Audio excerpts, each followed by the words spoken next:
Kabajamoo fi jaalatamuu hordoftoota Ronaldo Weeks akkam jirtu nagaan keessan baay'atu jecha yeroo oduu ispoortii har'aaf isiniif qabanne dheenaa yoo har'a oduu ispoortii har'a qabanne isinii dhiyaanne Premier League England yoo laallu tapha eegamoo fi tapha hawwatoo baay'eetu jira.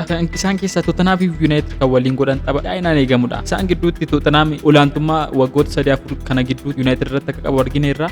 United dirree Tottenham deemee tapha kan mo'ate waggaa 4 dura ta'uun immoo taphicha si'aayinaan akka eegamu godha. Tottenham yeroo hunda gaafa United argatu United salphatee haala salphaatee immoo gaafa dirreedhaa ba'u hin agarra. Har'a immoo Ruben Amorim maal nutti agarsiisu olaantummaa Tottenham irratti kan akkamiin olaantummaa kana irratti cabsuudhaan gara injifannootti deebi'uu isa kan waliin ilaallu ta'a. Tapha eegamaa biraatiin har'a tapha Sunderland fi Arsenal waliin godha yoo ta'u top 3 warra jedhaman keessaa gabatee Premier League baranaa keessa lachuun isaanii jiru. Sunderland immoo kilaba haaraa ta'u immoo haala gaariitiin taphoonni tapha hawwisiisaa akkasumas immoo taphataa durii Jaakaa fa'aa qabatee kan dhufe yoo ta'u Jaakaan tapha isaa jalqabaa faallaa Arsenal ta'ee taphatudha. Jaakaan faallaa ta'ee gara Arsenal dirreewum Sunderland irratti maal agarsiisa? Arsenal irratti immoo dhiibbaa akkamii uumaa jedhu har'a kan waliin ilaallu ta'a.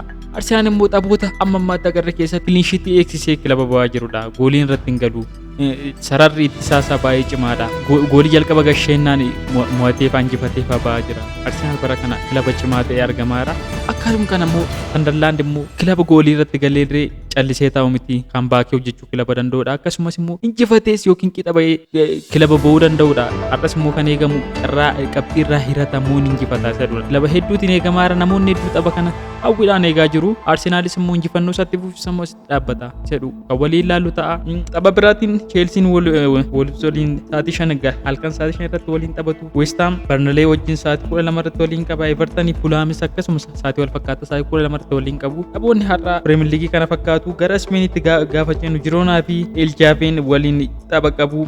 Akkasumas immoo Atletico Madrid Levante waliin tapha qaba. Atletico Madrid dhaabbiin isaa yerootti jijjiirama. Har'a yoo cimaa ta'e bor qabxii gataa. Atleticoon dhaabbii tokko hin qabu.